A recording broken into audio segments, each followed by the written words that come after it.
Ukraine में जारी जंग और उस पर भारत के रुख को लेकर भारत की मोदी सरकार पश्चिमी देशों के निशाने पर है। रूस के साथ भारत की सालों पुरानी दोस्ती और इस गंभीर मसले पर भारत के न्यूट्रल रवैये को लेकर अब जर्मनी ही एक ऐसा कदम उठा सकता है जिसे भारत का अपमान भी माना जा सकता है। ब्लूमबर्ग की खबर के मुताबिक जर्मनी में इस बात पर विचार हो रहा है कि जून में होने वाली G7 ग्रुप की मीटिंग में पीएम मोदी को न्योता भेजा जाए या ना भेजा जाए। G7 दुनिया के सबसे पावरफुल और रईस देशों का संगठन है और इस साल जून में इसकी मीटिंग का आयोजन जर्मनी के शहर बावरियान में होना है। मेजबान होने के नाते जर्मनी को हक है कि वो इसके सदस्य देशों के अलावा कुछ और देशों को भी इनवाइट कर सकता है। यानी इस बार G7 की मीटिंग का मेजबान जर्मनी मोदी को न्योता भेजने या न भेजने को लेकर कश्मकश में है।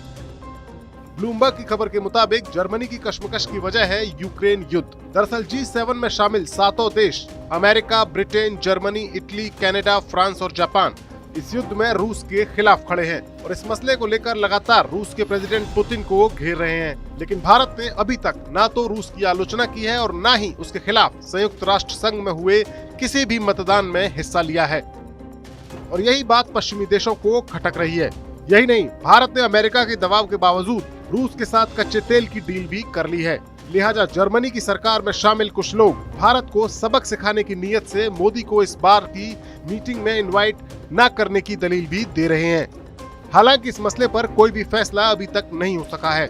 अगर जर्मनी मोदी को न बुलाने का फैसला करता है तो ये उसका पाखंड ही होगा, क्योंकि जर्मनी अमेरिका के खेमे का वो देश है जो रूस से सबसे ज्यादा गैस खरीदता है और बाकी नेटो देशों की तरह उसने अभी तक यूक्रेन की कोई भी बड़ी सैन्य मदद नहीं की है। लेकिन भारत की आजाद विदेश नीति पर जर्मनी को ऐतराज है। एक वक्त था जब रूस भी इस ग्रुप का मेंबर था, तब उसे G8 के नाम से जाना जाता था।